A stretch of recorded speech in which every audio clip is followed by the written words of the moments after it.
자, 이번 주 두 번째 시간입니다. 두 번째 소단원 선분의 내분과 외분입니다. 계속해서 이제 평면 좌표에 대해서 배우고 있는데 지난 시간에는 점에 관련된 두 점 사이의 거리를 구하는 것에 대해서 배워봤고요. 이번 시간엔 선분을 가지고 하는 건데 선분의 내분과 외분에 대해서 배워보도록 하겠습니다. 학습 목표를 보시면 알겠지만 내분과 외분의 뜻을 일단 이해하고 그 내분점과 외분점의 좌표를 직접적으로 구할 수 있다가 우리의 학습 목표가 되겠습니다. 자, 그럼 과연 선분의 내분과 외분이 뭘까? 지금 새로운 용어가 등장을 했으니까 이 뜻에 대해서부터 알아보는 과정이 필요하겠습니다. 일단은 이 단어만 보더라도 어느 정도 추측은 할 수 있을 것 같아요. 선분을 내분한다? 분할한다, 나눈다라는 얘기겠죠. 그럼 둘 다 나눈다라는 건데 내분은 어떻게 나눈다? 안에를 나눈다는 거고 외분은 바깥을 나눈다는 것 같은 느낌이 들 거예요. 한번 정확하게 수학적으로는 어떤 의미를 갖고 있는지 같이 봐보겠습니다. 교과서 104쪽을 펴주시고요. 같이 한번 교과서 내용과 함께 내분의 뜻 먼저 살펴보도록 하겠습니다. 자, 일단 내분을 정확히 뭘 내분이라고 하냐? 일단은 선분의 내분이니까 선분이 등장을 해야 돼요. 지금 선분 A, B를 이은 선분이 등장을 했습니다. 이 선분 위에 있는 점 어떤 P가 기준입니다.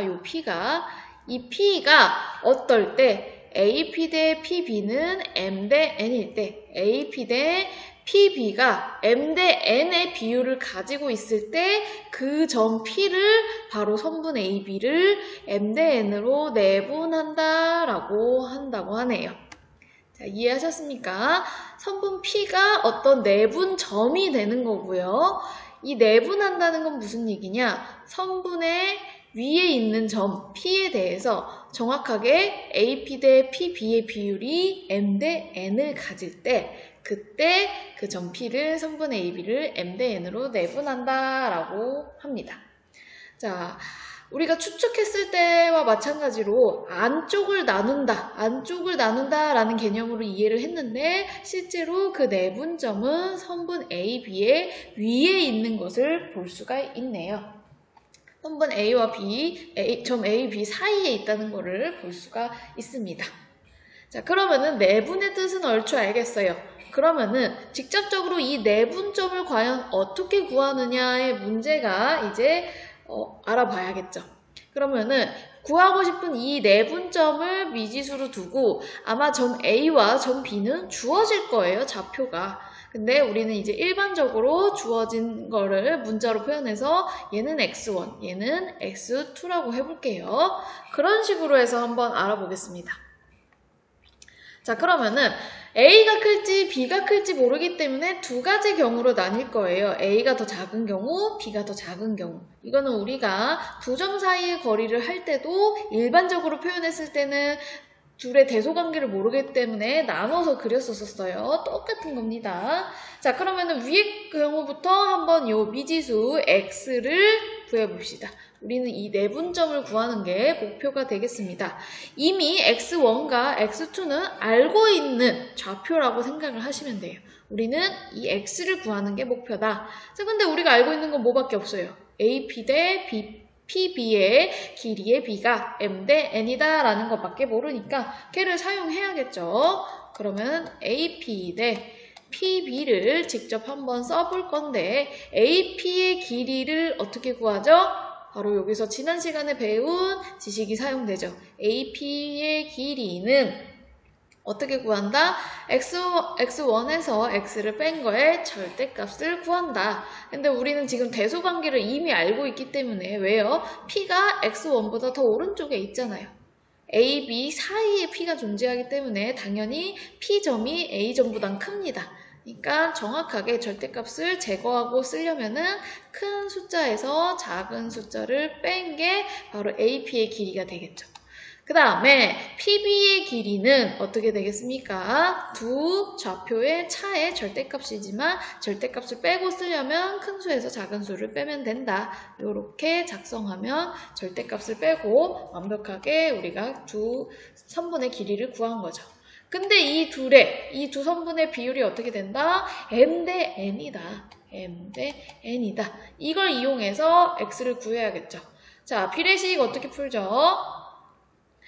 외항과 내항의 곱이 같다를 사용해서 풀어야겠죠. 일단 바깥 것부터 같다라고 쓰면은 n 곱하기 x-x1 항이 두 개이기 때문에 괄호 쳐주셔야 되고요. 내항의 곱 m 곱하기 x2-x가 같다. 이렇게 해주시면 되겠습니다. 자, 그러면은 x를 구하고 싶으니까 전개를 해가지고 이항을 해서 조금 정리할 필요가 있겠네요. 전개 먼저 하겠습니다. nx-nx1 그 다음에 mx2-mx 우리는 x를 구하고 싶기 때문에 좌변에 x를 다 모으고 나머지는 다 우변으로 넘길게요.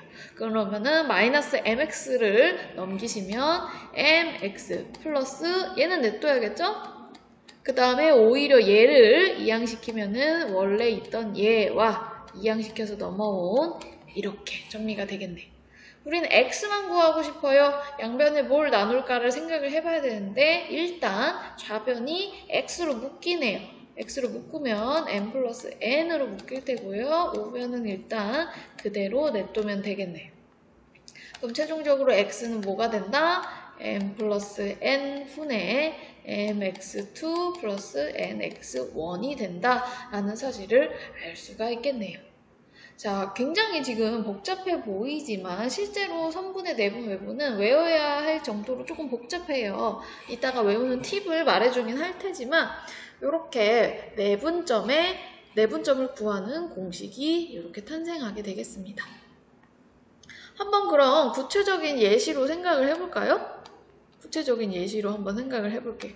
만약에 이제 여기 있는 A의 좌표가 만약에 마이너스 2고 B의 좌표가 6이다. 마이너스 2와 6을 3대 1로 내분하는 P를 구해라. 이런 문제가 나올 수 있다는 거예요. 그때 바로 이 공식을 쓰면 된다는 거예요. 우리가 m과 n은 문제에서 주어질 거고 x2와 x1도 문제에서 이렇게 주어질 거기 때문에 그때 바로 x를 구하면 된다는 거죠. 어떻게? 아직 외우지 않았겠지만 얘를 사용하는 거예요. m 플러스 n분의 얘네 둘을 더한 다음에 mx2죠. mx2 b가 x2 역할이었으니까 3 곱하기 6 플러스 n x1 이렇게 계산을 하시면 된다는 거예요. 그럼 4분의 18-2니까 16이니까 최종적으로 이 P라는 점은 4가 되겠구나. 내분점은 4구나. 이렇게 구해주시면 된다는 거예요. 자, 지금은 첫 번째 경우 A가 더 작은 경우에 대해서 구해봤는데요. B가 더 작은 경우로 구해봐도 놀랍게도 내분점은 똑같이 나옵니다. 자, 이 말은 무슨 말이냐? A, B의 대소관계에 상관없이 이 공식이 항상 성립한다는 걸 알 수가 있습니다. 그럼 한번 여러분들이 시간 내셔서 두 번째 경우는 여러분들이 해보시고요. 왜냐면 과정이 똑같기 때문에 생략하도록 하겠습니다. 자, 그러면은 정리해서 교과서랑 한번 같이 보도록 하겠습니다. 교과서 105쪽 중간쯤 박스 안에 보시면은 내분점에 대한 공식이 나와 있습니다. 한번 같이 볼게요. 일단 두 점이 주어져야 하고요. 두 점의 좌표가 x1, x2일 때 이 선분 AB를 m 대 n으로 내분하는 점을 P라고 하면 그 P를 구하는 공식은 뭐다? 바로 이게 된다. 라는 걸 이해하시면 되겠습니다. 자, 특히 m과 n이 같을 경우가 있는데요. 아까 잠깐 언급을 안 했는데 m과 n은 항상 양수여야 돼요. 이거는 당연하겠죠? 왜냐면 선분을 내분하는 건데 그럼 선분의 길이 자체도 양수인데 그 길이를 몇 대 몇으로 내분하는 건데 뭐 마이너스 2대 0으로 내분할 수가 전혀 없어요. 당연히 항상 양수여야 되죠. 이건 조금만 생각해 보시면 자연스럽게 이해 가실 거예요. 자, 특히 m과 n이 같을 때에 대해서 한번 생각해 볼 필요가 있는데요. m과 n이 같다라는 거는 선분 a, b를 내분을 할 건데, 내분하는 점을 구할 건데, m 대 n이 같다는 건 같은 비율로 나누겠다는 거예요. 같은 비율로 나눈다? 결국엔 1대1로 분할하는 것과 같습니다. 1대1로 분할한다는 것은 정확히 이 점은 각 A, B로부터 떨어진 거리가 같으니까 우리가 이런 점을 뭐라고 불러요? 중점이라고 부르잖아요. 결국에 m과 n이 같아지면은 그 점은 중점이 되는 거고 우리가 이제 중점 구하는 공식을 유도할 수가 있는 거예요. 중점을 어떻게 구하냐? m 대 n으로 나누는 건 1대1로 나누는 것과 똑같기 때문에 m과 n 자리에 1을 집어넣으면 바로 중점 공식은 이러한 공식이 나온다는 걸 알 수가 있습니다. 어떻게 된 거죠? A 좌표, B 좌표를 더해서 2로 나눈다. 즉 A, B 좌표의 평균이라고 생각을 하시면 더 쉽게 기억을 할 수가 있겠습니다. 자, 그래서 이렇게 다뤄봤고요. 몇 가지 언급해야 될 부분이 있어서 언급을 하고 넘어가도록 할게요.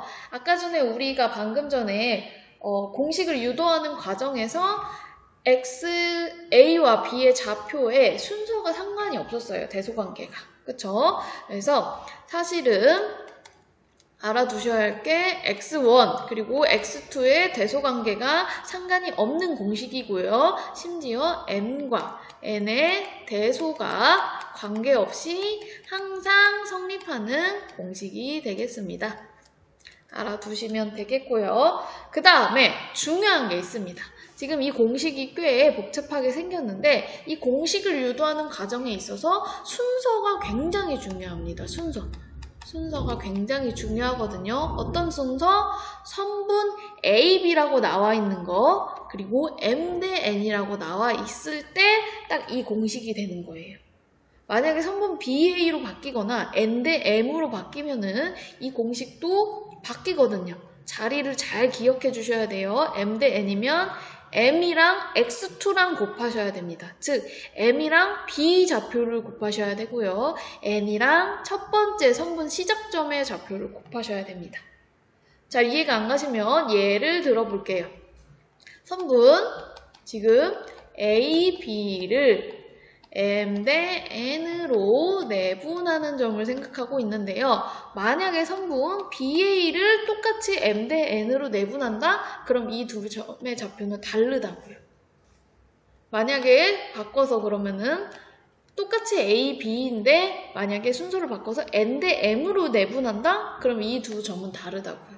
그럼 언제 같냐? 언제 같으냐면 선분 BA를 얘도 순서를 바꿔서 N 대 M으로 내분할 때는 같죠. 왜요? 이거는 그림을 그려보시면 금방 이해를 할 수가 있는데요. A, B를 M 대 N으로 M 대 N으로 내분하는 점을 우리는 구하고 싶어요. 자, 근데 거꾸로 읽으면 선분 BA로 읽으면 순서를 선분 BA로 읽으면은 BP 대 PA의 성분의 비율 자체가 N 대 M이란 말이에요. 바로 선분 BA를 N 대 M으로 나누는 점의 내분점의 정의 자체가 이거란 말이에요. BP 대 PA의 비율이 N 대 M이다. 그래서 항상 순서를 유의하시면서 이 공식을 대입을 하셔야겠습니다. 그래서 무작정 숫자만 나왔다고 막 대입하시는 게 아니라 순서에 유의하시면서 대입을 하셔야 됩니다. 자, 그러면은 순서에 유의해야 되는 건 알겠는데 지금 이 공식 자체가 굉장히 복잡하단 말이에요. 그럼 이 공식을 어떻게 외우냐? 조금 팁을 드려보자면은 그림을 그려보면 방금 전에 그린 거 지우지 말 걸 그랬네요. 자, 그림을 그려보면 우리가 지금 M 대 N으로 내분한 점을 구하고 싶어요. M 대 N으로. 그렇죠? 이 점을 구하고 싶은 거잖아요. 자, 근데 보통 x1과 x2 그리고 mn은 주어질 거예요. 우리의 목표는 x가 되는 거죠. 이 x를 구하는 공식 어떻게 하면 되냐? 일단은 위에 있는 두 숫자를 더해줬죠. 분모는 요 위에 있는 분자가 조금 어렵게 느껴지는데 mx2 곱하고 nx1 곱하고 이렇게 x자로 곱해서 더한다 라고 생각을 하시면 되겠습니다. 그림으로 그렸을 때 이렇게 곱해서 x자 모양으로 곱해서 더한다 라고 외워주시면 조금 더 헷갈리지 않고 외울 수가 있습니다. 하나의 팁이니까 여러분들만의 팁을 만들어서 외워도 상관은 없습니다. 자, 그러면은 내분의 정의 그리고 내분점을 직접적으로 어떻게 구하는지에 대해서 한번 알아봤고요. 이번에는 외분에 대해서 알아보도록 하겠습니다. 자, 외분의 뜻부터 알아봐야겠죠. 외분은 일단 뭐냐? 이것도 점 Q가 기준이 되는 점인데요. 일단 선분 AB가 등장을 해야 될 거고요. 점 Q가 어디에 있대요? 조금 달라졌습니다. 연장선 위에 있는 점이래요. 아까 내분점은 선분 AB 안에, 선분 AB 위에 있는 점이었어요. 근데 점 Q는 외분으로 넘어오니까 선분 AB의 연장선 위의 점이라고 나와 있네요. 그리고 어떤 걸 만족할 때 AQ 대 BQ 순서가 이래요. 순서 중요해요. AQ 대 BQ가 정확히 M 대 N일 때 그 점 Q를 선분 AB를 M 대 N으로 외분한다 라고 정의한다고 하네요.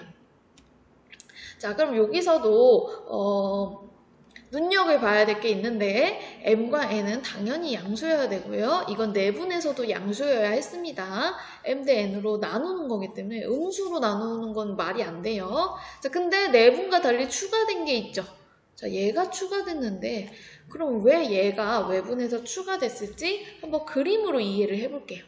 지금 M과 N의 대소관계를 모르기 때문에 나눠서 그려져 있는데요. 일단 M이 만약에 크다면 아까 말했듯이 AQ 대 BQ Q가 AQ 대 BQ의 길이가 연장선에 있을 때 지금 선분 AB는 이만큼인데 Q는 연장선 위에 있죠. 연장선에 있을 때 AQ 대 BQ의 길이가 M 대 N이어야 돼요. M 대 N.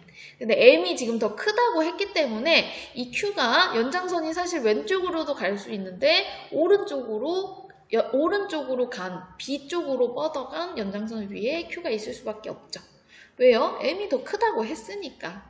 AQ 대 BQ의 비리가 M 대 N인 와중에 M이 더 커야 되니까 오른쪽에 있을 수밖에 없을 거고요. 만약에 M이 작다면 마찬가지로 선분 AB의 연장선에 Q가 있어야 되는데 AQ 대 BQ가 M 대 N을 유지하면서 M이 더 작으려면 A쪽으로 뻗어가는 연장선, 즉 왼쪽에 Q가 위치할 수밖에 없을 겁니다. 자, 그럼 이 그림을 이해를 하셨다면 다시 한번 M과 N이 왜 같을 수가 없을까요? 왜 같을 수가 없을까요?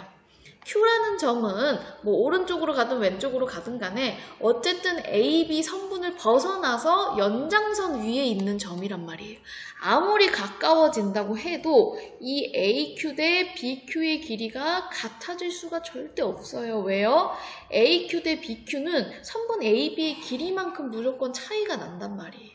같아질 수가 없다는 걸 그림을 통해서 금방 이해를 하실 수가 있을 거예요. 그래서 내분과 달리 외분은 M과 N이 같을 수가 없다는 거. 내분에서는 M과 N이 같은 경우에 대해서 특히나 다른 경우로 중점으로 다뤘지만 외분에서는 다룰 수가 없다. 너무나 당연하게 다룰 수가 없다. 그림으로 이해를 하시면 되겠습니다. 자, 그럼 외분의 뜻을 이제 이해를 했으니까 외분하는 점을 직접적으로 어떻게 구하는지 봐야겠죠. 자, 일단은 A, B의 순서가 상관없기 때문에 A가 더 작은 경우에 대해서 생각을 해볼 거고요. A가 더 작은 것도 문제지만 M과 N의 순서도 지금 따져봐야 되거든요. M이 더 클 때는 Q가 오른쪽에, M이 더 작을 때는 Q가 왼쪽에 그려진다는 거 아까 봤었습니다. 그러면은 요 한 가지 경우에 대해서만 우리가 직접 구해보도록 할게요. 요 x를 과연 어떻게 구할까? 나머지 x1, x2, m, n은 다 주어지겠죠. 주어진 상태에서 우리는 외분점의 정의에 의해서 AQ 대 BQ의 길이가 M 대 N이 돼야 되고요. AQ의 길이는 뭡니까? 큰 수에서 작은 수를 뺀 X-X1인데 그 다음에 BQ의 길이는 X-X2가 될 거고요. 얘가 정확히 M 대 N이 되는 X값을 구하는 게 목표가 되겠네요. 아까 우리 내분점 공식 유도하는 과정과 굉장히 유사합니다. 한 번 더 연습해 볼게요. 마찬가지로 내향과 외향의 곱을 해주시면 되겠고요. 빠르게 해볼게요. 바깥쪽부터 해보면 이렇게 되겠네요. 자, 그럼 전개를 해서 정리를 해주면 되겠죠? nx-nx1은 mx-mx2가 되겠습니다. x를 한쪽으로 몰겠습니다. 이번엔 nx를 이항시켜 볼게요. mx-nx가 될 거고요. 지금 마이너스 mx2를 좌변으로 이항시키면 mx2-nx1이 되겠네요. 자, 그러면은 오변이 x로 묶인다는 사실을 볼 수가 있고요. 우리는 x를 구하는 게 목표니까 양변에 n-n을 나눠주면 되겠네요.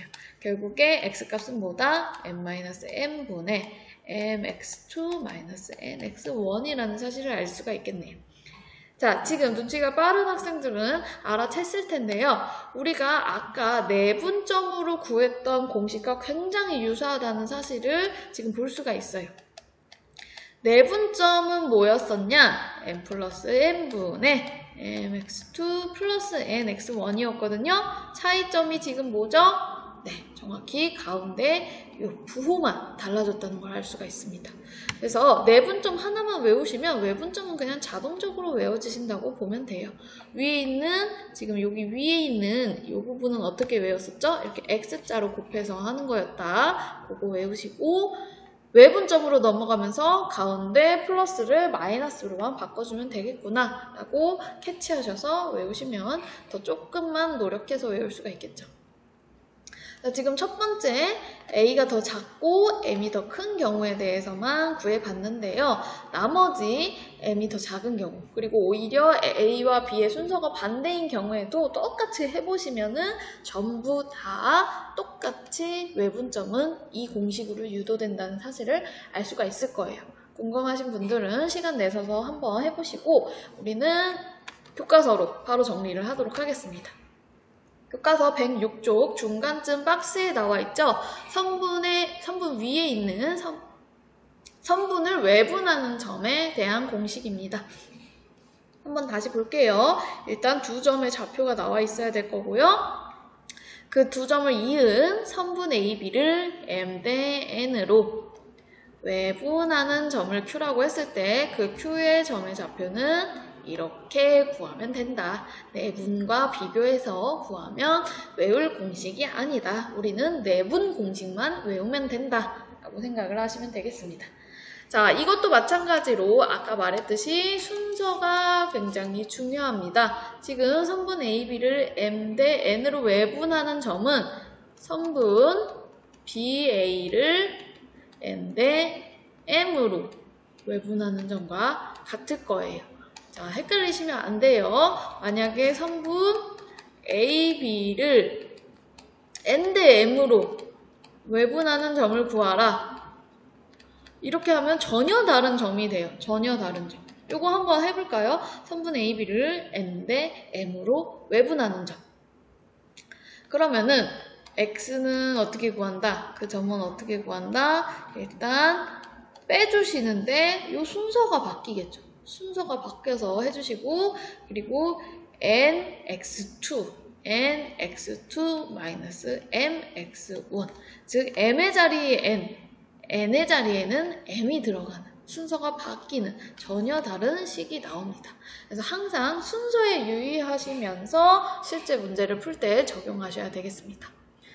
그럼 지금까지 성분의 내분, 외분의 뜻과 구하는 공식에 대해서 알아봤고요. 자, 지금 공식 암기하셔야 돼요. 이 시간에 암기하셔야 돼요. 한번 그걸 이용해서 문제를 풀어보겠습니다. 일단 문제 1, 2번 연속해서 같이 풀 건데요. 105쪽과 106쪽에 있습니다. 한번 영상 멈춰보시고 여러분들이 직접 푼 다음에 다시 재생해주세요. 자, 그럼 1번부터 한번 같이 풀어보도록 하겠습니다.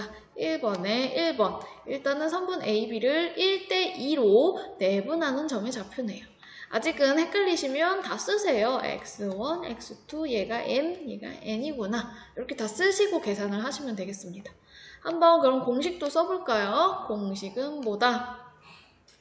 공식은 m 플러스 n. 내분이니까 아직 플러스죠. mx2 플러스 nx1이기 때문에 대입만 하면 되겠네요.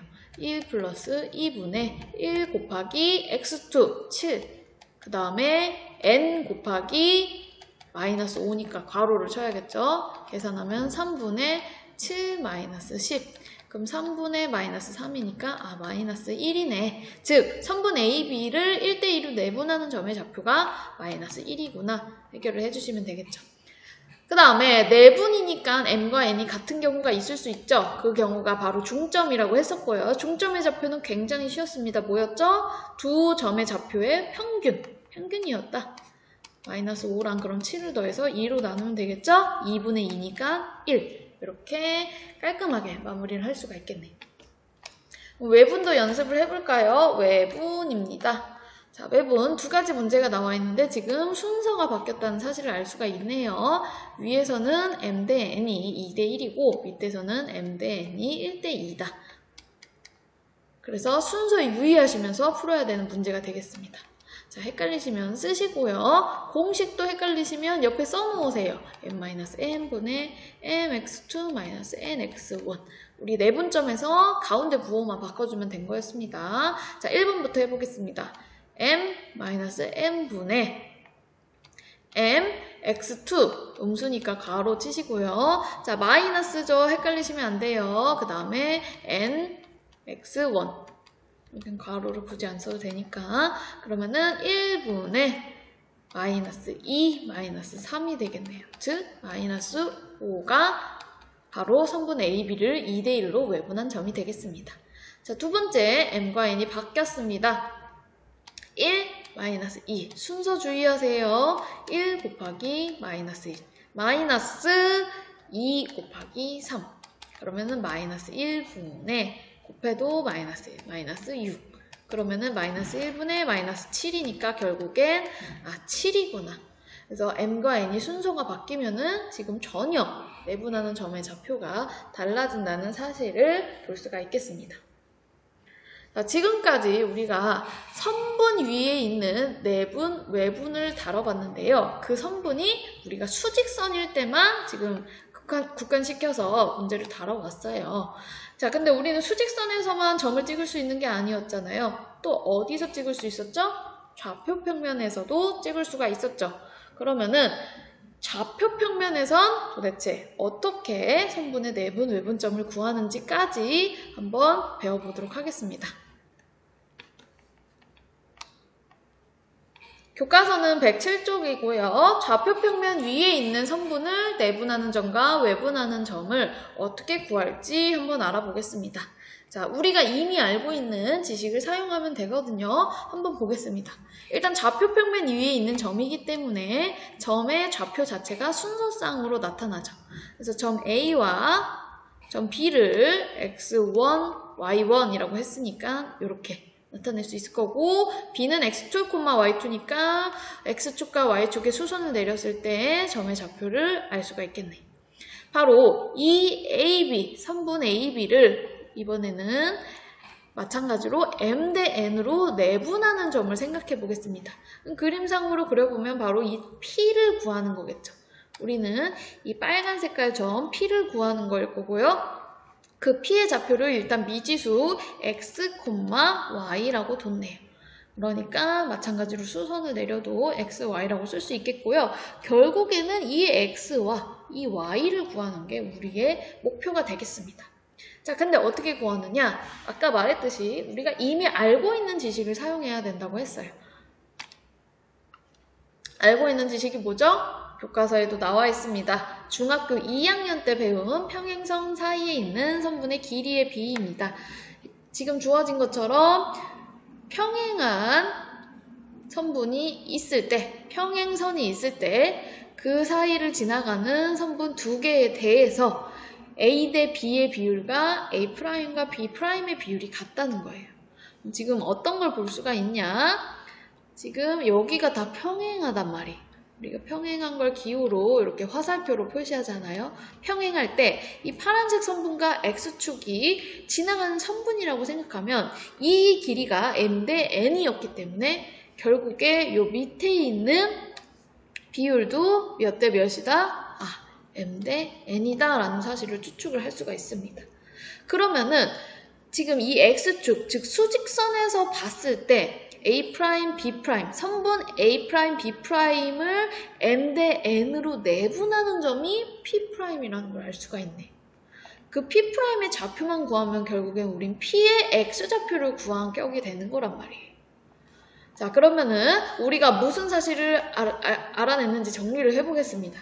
중학교 2학년 때 배웠던 평행선 사이의 선분의 길이의 비를 이용해서 지금 X축 위에 있는 선분 A',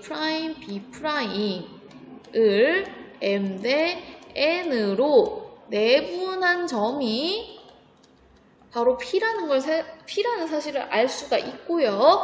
이 내분한다는 거 정의에 의해서 P'이죠? 여기 P', A', P' 길이 대 B'의 길이는 정확히 M 대 N이라는 사실을 추측할 수가 있습니다.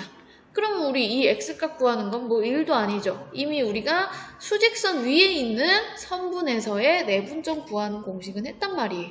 어떻게 구하면 되죠? X자로 곱하면 된다고 했습니다. X자로.